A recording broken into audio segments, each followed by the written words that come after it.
ዜና እረፍት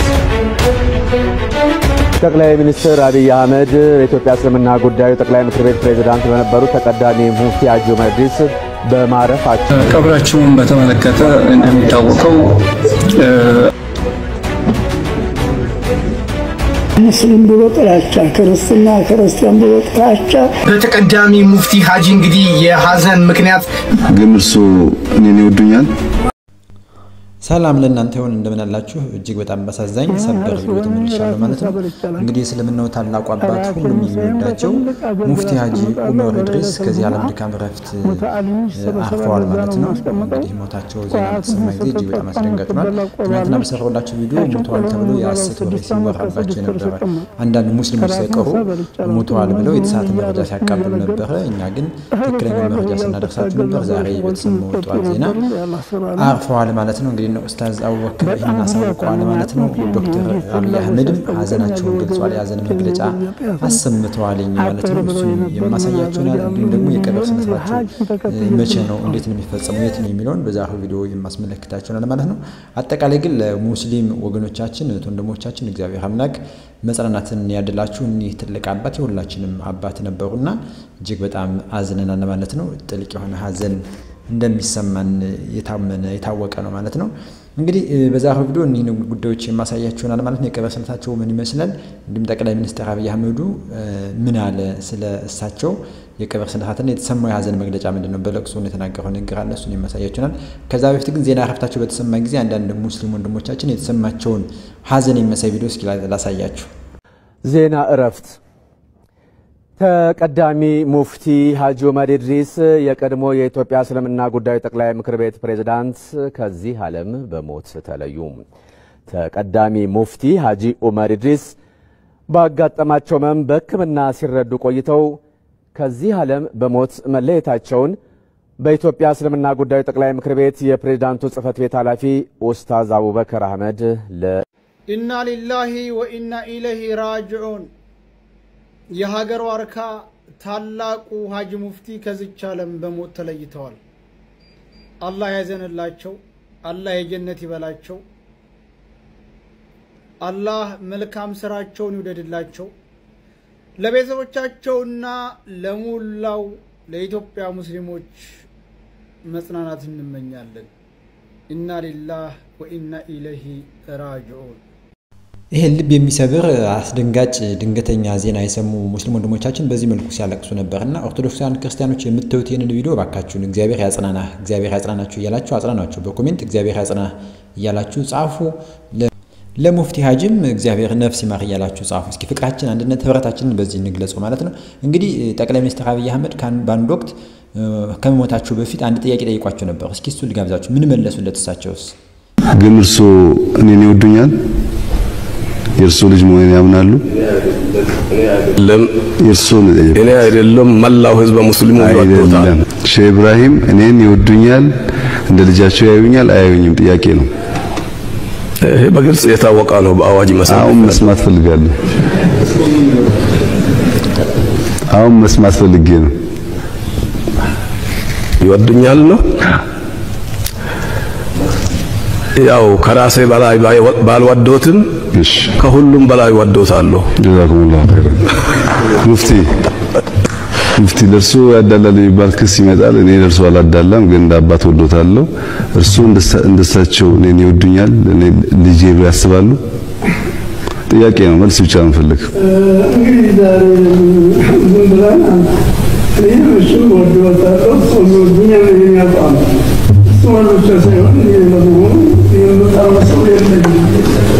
እኔ እንደምወዳቸው አንድ ማድረግም እሺ በቃ እንደዛ ከሆነ 10 ቀን ነው ለሸራተን ጉባኤ 10 ቆይ እንዳይበላሽብኝ 10 ቀን ነው ሸራተን ጉባኤ ሰምታችኋል። ሁለቱም አባቶች እንወዳለን ልጃችን ብለዋል። እንግዲህ ከልባቸው ከሆነ 10 ቀን ይዱንም የጉባኤውን ጉዳይ አብራችሁ ስሩ። እስከዚህ ለ10 ቀን እናንተ አትዋደዱ ስለኔ ብላችሁ ስለልጃችሁ ብላችሁ ሁለታችሁ በጋራ ሆናችሁ የአረፋውንም የሸራተን ጉባኤ እንደ ወንድም አብራችሁ ስሩ። ስለናንተ አይደለም ስለኔ ብላችሁ ምስክር ደግሞ እናንተ ተማላችሁ ህዝብ ሙስሊም ማለት ነው። በቃ እንግዲህ ወዳለው ብላችኋል። የሚወድ አላህን ወዳችኋል የምትሰቃዩት። መጀመሪያ ሙስሊም አንድ ነበር ልዩነት የለውም በውስጡ የሚል ሐሳብ አንድ ጊዜ ስልጤውን ሐላባ አንስቼ በጣም አኩርፋችሁ ነበር፣ በጣም ተቆጥታችሁ ነበር። እንዴት እንደዛ ይላል ብላችሁ። ግን እውነት ነው። እውነት የሚያደርገው መጀመሪያ ሪፎርም ሲመጣ ሙፍቲ እኔ ነኝ ለምኛ ያመጣኋቸው 3 ልጆች አናገርኩ። ወጣቶች እና አቡበከር እነዚህ በድምጻችን ይሰማ የታሰሩ ልጆች ማለት ወጣቶቹ አናገርኳቸው። ያለውን የመጅሊስ ችግር አነሱልኝ። በሉ ከናንተ 3 ተወከላላችሁ፣ ከመጅሊስ ወገን 3 ይወከላል፣ ገለልተኛ 3 ይወከላል አልኳቸው። 3 ሰው ወከሉ። እነሱ ደግሞ የመጅሊስ አገኘዋቸው እነ መሐመድ አሚን። እነሱም ጋር ተነጋገርን። 3 ሰው ወከሉ። የነ መሐመድ አሚን ግሩፕና የነ አቡበከር ግሩፕ ሁለቱም እኩል በጋራ ሙፍቲ አባታችን ናቸው፣ ገለልተኛ ናቸው። ሙፍቲ ብቻ አይደሉም፣ 1-2 እድሪስም ነበር። የለም እድሪስ ዛሬ ተጠራም 2 ምሁራን እድሪስና ሌላም ዶክተር፣ እነዚህ ጨምረን እንወያይ ተባለ። ስለዚህ ችግሩ ነበር ያኔ አዲስ አይደለም ማለት ነው። ሙፍቲ መጡ። አይ እኔ ይቅርብኝ፣ እኔ ብዙ መከራ አይቻለሁ፣ አሁን በቃኝ አሉ። አይ እንዲያግዙኝ ስለምፈልግ በመከራ ውስጥ አልፎ አብረን እንሰራለን ይቆዩ አልኳቸው አይደል ሙፍቲ። ከዛ 9 ሰዎች ያው መንፈሱ እንደዚህ ነው፣ ግን አብዛኛው በጣም ጥሩ እየተስማሙ እየተወያዩ እየተስማሙ ሄዱ። መጨረሻ አካባቢ ጥቂት ጊዜ ሲቀረን አሁን ቀደም እርሱ ያነሱት 2-3 ፖይንት ልዩነት ተፈጠረ። በአብዛኛው ተስማምተው በተወሰነ ፖይንት አልተስማማንምና አንድነቱ ስለማያዋጣ ይቅርብን የሚል ሐሳብ ተነሳ። አይ አንድነቱ የማያዋጣችሁ ከሆነና ማትችሉ ከሆነ እዛ ሄዳችሁ ከፋፍሉ። እኔ ሙስሊም አልከፋፍልም፣ እኔ ማቀው ሙስሊም አንድ ነው። ይሄ ደግሞ ወስዋስ ነው። ይሄን ረጋ ብላችሁ ፍቱ እንጂ በየተነስቸውን ተነስቼ አኩርፌ ስነሳ እነ ሙፍቲን ተውሎ ተቆጥተው እና አቡበከርም እሺ። ሙፍቲ ሀጂ ዑመር እንግዲህ ከመሞታቸው በፊት ጠቅላይ ሚኒስትር አብይ አህመድ የተለያዩ የሃይማኖት አባቶችን ጥያቄ ጠይቋቸው ነበር። እንግዲህ ሙፍቲን የሚጠይቃቸው ይወዱኛል የሚል ጥያቄ ነበር። ብዙ ጊዜ ጠቅላይ ሚኒስትሩ ለሙፍቲ ልዩ ቦታ አለው፣ ልዩ ክብር አለው፣ አብዝቶ ይወዳቸዋል የሚለው ጥያቄ ትችት ስለነበረበት ይሄን ጥያቄ ጠይቋቸው እሳቸውም አዎ ልጄን እወድሃለሁ የሚል ምላሽ ሰጥተዋልና እስቲ እሳቸውን አለመውደድ አይቻልም። በእውነት የሀገር ዋርካ የሆኑ ታላቅ አባት አለመውደድ አይቻልም። እሳቸውን ለመውደድ ሙስሊም መሆንም አይጠበቅም። በጣም ሰላማዊ የሆነ አባት፣ ፍጹም ሃይማኖተኛ የሆኑ አባት በመሆናቸው ሁሉም ሰው የሚወዳቸው ኢትዮጵያ የሆነ ሁሉ የሚወዳቸው ናቸውና እንወዶታለን እያላችሁ ፍቅራችሁን ግለጹ። በእውነት ለእስላሞችም መጽናናት እንዲሆን ማለት ነው፣ ለወንድሞቻችን ለእህቶቻችን መጽናናት ይሆን ዘንድ ሙፍቲ ሀጂ እንወዶታለን እያላችሁ ነፍስ ይማር እያላችሁ እስኪ ፍቅራችሁን ግለጹ ማለት ነው። እንግዲህ ታላቁ አባት የእስልምናው ታላቁ አባት ሙፍቲ ሀጂ ዑመር ባንድ ወቅት ሞት ያስፈራኛል ብሎ ነበር። እስኪ እንን ቪዲዮ ነኝ ይህ ባለ 40 ዓመት ሰዎች እኔ ታርባ ልፍ ያለው መቆሙም አልፎ ሞት እያሰራን ባለ 40 ዓመት እንግዲህ ያላችሁ ባለ 40 ዓመት አሁን ጭማሪ የሚላችሁ ጉድለትም የላችሁ 50 ዓመት የሞላ ጊዜ ያልታወቀ በሽታ አገኘኛል። አዲስ በሽታ መጣ። የማይላቀቁት መናጢ 60 ዓመት እስኪሞላ ድረስ ሰውየው አካላቱ ማጉየሩ በጣም ያስታውቅበት።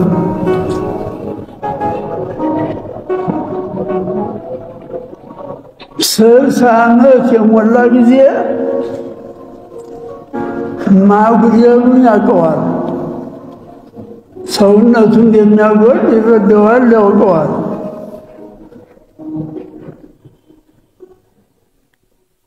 70 ዓመት የሆነ ጊዜ በጣም ይሆንበታል። 80 ዓመት የሆነ ጊዜ የኩኑ አሲር አላህ 80 ዓመት የሆኑ ሰዎች አሁን ስለኛ በቁጥጥር ነው በቁጥጥር ይህን ያህል ሲሆን እኔ ራት ምሳ በልቼ አላውቅም። ራቴን ምሳዬን በትልቅ አገልግል አስቀምጣለሁ። ለሌሊቱል ጁምዓ ሙተዓሊም ይሰበሰባል። ለዛ ነው የማስቀምጠው። ጠዋት ግን ስትጠጣ የምትበላ ቆሎ አለች። ያችን ቆሎ ነው የምበላው 6 ዓመት ከ6 ወር ስቀመጥ። ራት ምሳ በልቼ አላውቅም። እዚሁም እያረስኩም እየነገርኩ እህል ተዋለሁ እያልኩ ታገል ነበር። ሸኾቹ ይቆጡ ነበር። ያላ ስራ ነው። በጣም ጉዳት አለኝ። አጥንቴ እንዲህ ሲላወስ ያስታውቀኛል። ወገቤ አጥንቴ ጉልበቴ ያስንት አተር ብለው የነበር ምን አደርጋለሁ ብዬ እንግዲህ ሀጅን ተከትዬ መጣሁ።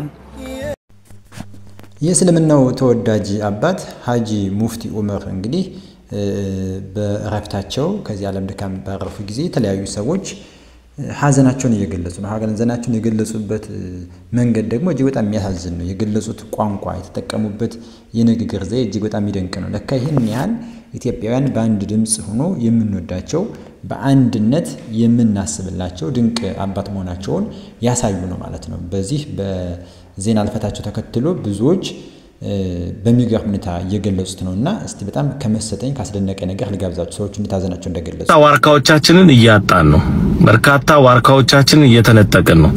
ለመቆማችን ምክንያት የሆኑ በጣም ጥቂት የጀርባ አጥንቶቻችንን እንግዲህ እኛ ለዚህ ለክፉ ሁኔታ ለክፉ ጊዜ እየተውን እያለፉ ነውና እንግዲህ ልብ ልንል ይገባል። ሀጂ ሙፍቲን ድጋሚ መፍጠር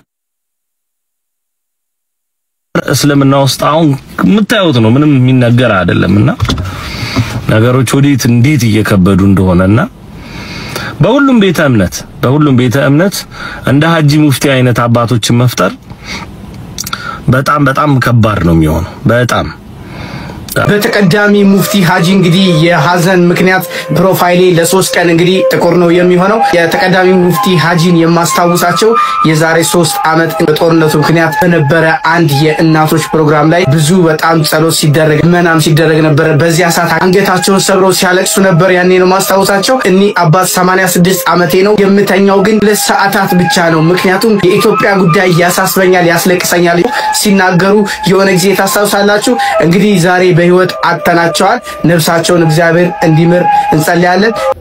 ሰውነት ይበልጥ የሚነበብባቸው ሰው መሆን እንዴት እንደሆነ ስለ ፍቅር መስበክ እንዴት እንደሆነ ጭምር ያሳዩን የእስልምና እምነት ተከታይ አባት የኛም አባት ይሆኑ ዛሬ አርፈዋል። ያው ሰው አይደለም ይቺ ሞት የሁላችንም ጥዋ ነች። ነፍሳችሁ በሰላም ትረፍ ብያለሁ። እንግዲህ ሰሞኑን በጸሎት ስናስባቸው ነበር። ነፍስ ይማር ተቀዳሚ ሙፍቲ ነፍስ ይማር ብያለሁ። ነፍሶት በሰላም ትረፍ። እስቲ እንደሳቸው ለመሆን ጥሩ አባት ሁኑ እላለሁ። መታደል ነው። ሁሌም በእኛ ጭንቅላት ይኖራሉ ከነ ምክራቸው። ይሄ መታደል ነው። ይሄ ሞት አይባልም። ያው እረፍት ነው ያደረኩት። ሰላም ፍቅር ለሀገራችን። ነፍሶት በሰላም ትረፍ።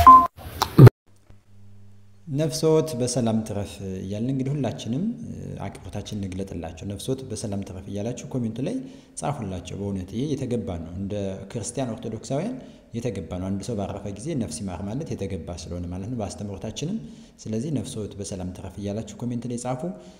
እንግዲህ እንዳሳየዋችሁ ባለማተቦች ናቸው በሙሉ ባለማተብ የኦርቶዶክስ ልጆች ናቸው። የሀጂ ሙፍቲን እረፍት ተከትሎ ድንግጠው በድንጋጤ ሀዘናቸውን እየገለጹ ያሉት ማለት ነው። ይሄ በጣም የተገባ ነው።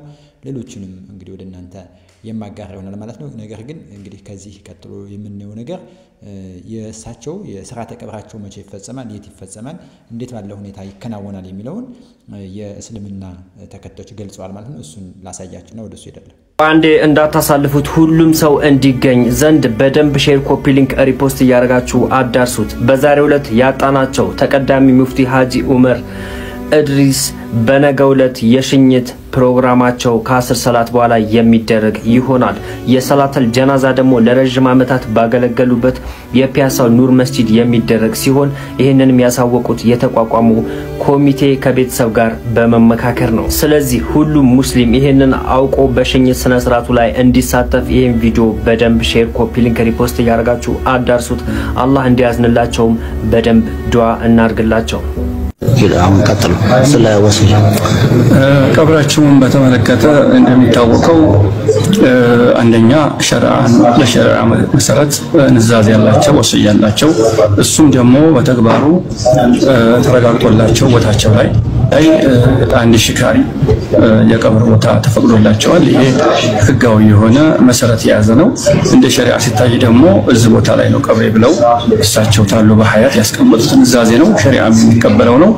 ይሄንን ሸሪዓ የሚያስከብረው ስለሆነ ተዛም አንጻራዊ ደግሞ በዶክመንት የተረጋገጠ ያ ቦታ የተፈቀደላቸው ማስረጃ ያለው ካርታም የተዘጋጀለት ያ ቦታ አንድ ሽካሪው ላይ የቀብር ስነ ስርዓት የእሳቸው ይፈጸማል። የቤተሰብ ቀጣይ የሚሆንበት መንገድ እንዳለ ነው የምናውቀውና እንሰና ሐቅ የሆነ ቀብራቸው እዛ ላይ ነው የሚፈጸመው ማለት ነው። ያ እንግዲህ በገጠር ተለመደ ያው ለአዲስ አበባ ነው እንጂ እሱን ደግሞ ገለጹላችሁ። ያ ደግሞ ሸሪዓ የሚደግፈው ነው። ምክንያቱም ብንወስድ حتى ነብዩ መሐመድ ሰለላሁ ዐለይሂ ወሰለም በእናይ መዲነቱል ሙነወራ ቀብራቸው እዛ ውስጥ መስጊዱ ላይ እንደሆነ ይታወቃል። ማንኛ ጋር እሳቸው መስጊዳቸው ነው ያ ቦታ መስጊዳቸው ጎን ላይ ነው ይሄም እንትን የተደረገው። በተላልቆቹም ሐሪማ ስናይ ለምሳሌ ሙሰሊ እንችላለን፣ መዲያናን ማየት እንችላለን። ተዛም አልፎ ደግሞ ገታ ማየት እንችላለን። ተላልቅ መሻይኾች ያው ወይሐቸው ወይንም ቀብር ስነ ስርዓታቸው መስጊዳቸው ጎን ይሆናል። ምንም ሸሪዓ ጋር የሚጻረርም አይደለም፣ ሸሪዓ የሚደግፈው ነው። በዚህ መሰረት እሳቸውም ታሉ በሐያታቸው ንዛዜውንም ተግባሩንም እንዲሁ ዶክመንቶቹንም አዘጋጅተው ጨርሰው ትክክል የሆነ መስመር የያዘ ነው ማለት ነው። ቀብር ስነ ስርዓት እዛ ነው የሚፈጸመው።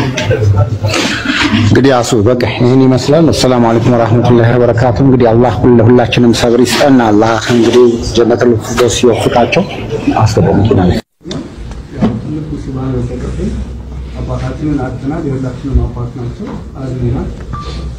ስለዚህ ወደማይቀረው አኺራ ሄደዋል። ሲሄዱ ደግሞ ያው እንግዲህ ሁላችንም ወደዛው ስለሆን ሸሪዓው ባስቀመጠውና ለነሱም በአማራ መልኩ ለማድረግ እየጣሩ ነው። ስለዚህ በዚሁ መልኩ በነገው ዕለት እንደተነገረው ያው ከሞተ ሰው ወደ ቤቱ ማድረስ ስለሆነ ነገ እንደ አላህ ፍቃድ 10 ሰዓት ላይ የቀብር ስነ ስርዓታቸው ይፈጸማል። ሁላችሁም ከጎናችን ልትሆኑ እንጠይቃለን። በኑር መስጊድ የምንሰግድ ይሆናል። ከዛ ውጭ የመቃብር ስፍራቸውን በተመለከተ ቀደም ሲል በኑዛዜያቸው መሰረት ወይንም ወሲያ ያላቸው ሲሆን በወሲያቸው መሰረት በራሳቸው ሐሪማ በመስጊዳቸው ከመስጊዳቸው ጎን ባለ የመቃብር መካነ መቃብር ቦታ ላይ እንዲሆንላቸው ባስቀመጡ መሰረት በዚሁ መሰረት ኑዛዜያቸውን እናስፈጽም ይሆናል። ወሲያቸውን እናስፈጽማለን። ይሄ ነገር በከተማ ባይለመድም በገጠር መሻይኾች ያለ የነበረ ወደፊትም የሚኖር ነው። ይሄ ደግሞ በዛ መልኩ የሚሄድ ይሆናል። ወሲያ የሚቀየር ነገር ስላልሆነ እንደዚህ ነው። ይሄንንም በማስመልከት ሙፍቲ ቀደም ሲል በህይወት እያሉ መካነ መቃብራቸውን ቦታቸውን መርጠው እዚህ ቦታ ነው መቀበረው ብለው ይሄንንም ለከተማው መስተዳድር አሳውቀው የከተማ መስተዳድር ከከንቲባ ጀምሮ አውቀውት የፕላን ኮሚሽን በዚሁ መሰረት ቅይጥ የነበረውን ይዞታ ከይዞታቸው ካሬ ላይ 1000 የሚሆነው ከቅይጥ አገልግሎት ወደ መካነ መቃብር ቀይሮላቸው መካነ መቃብር ያላቸው ስለሆነ በዚሁ የግል መካነ መቃብር በክብር የሚያርፍ ይሆናል። ይህንኑ ፕሮግራም እንዲያሳልጡና ይህንን ፕሮግራም ደግሞ በጥሩ ሁኔታ እንዲያስፈጽሙልን ከቤተሰቡ ጋር በመመካከል 7 አብይ ኮሚቴዎች አቋቁመናል። እነዚህ ኮሚቴዎች ይህንን ፕሮግራም የሚያሳልጡልን ይሆናል። ስለዚህ አላህ ይርዳን። ሁላችሁም ከጎናችሁ እንድትቆሙ እንጠይቃለን። ሀዘኑ ሀዘናችን ነው፣ የእናንተም ሀዘን ነው። ስለዚህ ሁሉም ሰው ላዘነው መጽናናትን ይስጠው፣ ለእኛም ሰው ይስጠን። ከዚህ በመቀጠል በመጨረሻ ላይ የምንፈልገው የሙፍቲ ስራ አልተቋረጠም። ብዙ ዓላማ ነበራቸው። ለዚህኛ ልጆቻቸው የምናስቀጥል መሆኑን መስጊዳቸውን የምንሰራ ስራቸውን የምንቀጥል መሆኑ ሐሪማቸው ኢላዩ ዲን እንደሚቀጥል ቃል እገባላችኋለሁ።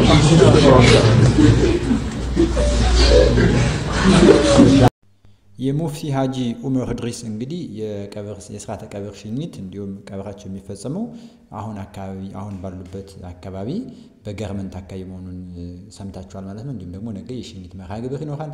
ስለዚህ ሁሉም ኢትዮጵያዊ የቻለ ሁሉ በዚያ ተገኝቶ የሽኝት መርሃ ግብርና ስርዓተ ቀብራቸው ላይ እንዲካፈል የእስልምና ጉዳዮች እንዲሁም ደግሞ የእስልምና እምነት ተከታዮች ጥሪ እያስተላለፉ ይገኛሉ ማለት ነው። እኒህ አባት የሁላችንም አባት ነው። ቅድም ወንድማችን ሲገልጽ እንደነበረው ባለማተብ ወንድማችን የእስልምና አባት የኛም አባት ብሎ እንዳለ የሁሉም ኢትዮጵያዊ አባት ናቸውና ሁሉም የቻለ ሁሉ በስርዓተ ቀብራቸው እንዲገኝ አደራ አላለሁ ማለት ነው። እንግዲህ ከዚህ ቀጥሎ መግቢያ ላይ እንደነገርኳችሁ የጠቅላይ ሚኒስትሩ አብይ አህመድ የሀዘን መግለጫ አስተላልፈዋል። ምን አሉ? በሀጂ ሙፍቲ ላይ በሙፍቲ ሀጂ ኡመር ኢድሪስ የተሰማቸው የሀዘን መግለጫ ምንድነው? እስኪ እሱን ነው። ጠቅላይ ሚኒስትር አብይ አህመድ የኢትዮጵያ እስልምና ጉዳዮች ጠቅላይ ምክር ቤት ፕሬዝዳንት በነበሩት ተቀዳሚ ሙፍቲ ሀጂ ኡመር ኢድሪስ በማረፋቸው የተሰማቸውን ሀዘን ገለጹ። የኢትዮጵያ እስልምና ጉዳዮች ጠቅላይ ምክር ቤት ፕሬዝዳንት የነበሩት ተቀዳሚ ሙፍቲ ሀጂ ኡመር ኢድሪስ በማረፋቸው ሀዘን ተሰምቶኛል። ሀጂ ኡመር ኢድሪስ በአመራር ዘመናቸው የተለያዩ ወገኖች ወደ አንድነት እንዲመጡና የእስልምና ጉዳዮች ጠቅላይ ምክር ቤት በሕግ እውቅና እንዲኖር ያደረጉት አስተዋጽኦ ሁሌም እናስታውሰዋለን። ለቤተሰቦቻቸውና ለመላ ኢትዮጵያ ሙስሊሞች መጽናናትን እመኛለሁ ሲሉ ጠቅላይ ሚኒስትር አብይ አህመድ የኢትዮጵያ እስልምና ጉዳዮች ጠቅላይ ምክር ቤት ፕሬዝዳንት በነበሩት ተቀዳሚ ሙፍቲ ሀጂ ኡመር ኢድሪስ ማረፍ የተሰማቸውን ሀዘን ገልጸዋል። ጠቅላይ ሚኒስትር አብይ አህመድ የኢትዮጵያ እስልምና ጉዳዮች ጠቅላይ ምክር ቤት ፕሬዝዳንት በነበሩት ተቀዳሚ ሙፍቲ ሀጂ ኡመር ኢድሪስ በማረፋቸው የተሰማቸውን ሀዘን ገለጹ። በሙፍቲ ሀጂ ኡመር ኢድሪስ እንግዲህ የተሰማን ጥልቅ ሀዘን የእስልምና ብቻ ሳይሆን የመላው ክርስቲያኑም የኦርቶዶክሳውያን ጥልቅ ሀዘን ላይ ነን ማለት ነው። እንግዲህ ለእስልምና ተከታዮች መጽናናትን እንመኛለን። ለእሳቸውም ደግሞ እግዚአብሔር ነፍሳቸውን ያሳርፍ እንላለን። የሃይማኖትን አባት ማጣት በጣም ከባድ ነገር ነው። የሚፈጥረው የሀዘን ድባብ ከባድ እንደሆነ ሁላችንም እናውቃለን። በተደጋጋሚ በተለይ ኦርቶዶክሳውያን ትልልቅ አባቶቻችን ጳጳሳት ባረፉ ጊዜ ጥልቅ ሀዘን ውስጥ እንደነበርን የሚታወቅ ነው። ስለዚህ ሁላችንም እኒህን አባት ማሰብ እረፍታቸው በሰላም እንዲሆን ነፍሳቸው ተረፍ እያልን መመኘትን አንተው ማለት ነው። እንግዲህ እስልምና ተከታይ ሁላችሁም እግዚአብሔር አምላክ እንዲያጽናናችሁ የምታመልኩት አምላክ መጽናናት እንዲልክላችሁ እንመኛለን ማለት ነው። በእሳቸው ጉዳይ ሌላ አዳዲስ ቪዲዮ ከወጣ ወደ እናንተ አዳዲስ መረጃ ይዤላችሁ የምመለስ ይሆናል ማለት ነው። ለዛሬ ያዘጋጀሁላችሁ ይህን ይመስላል። ሰላም ለእናንተ ይሁን። ሰላም ቆዩኝ።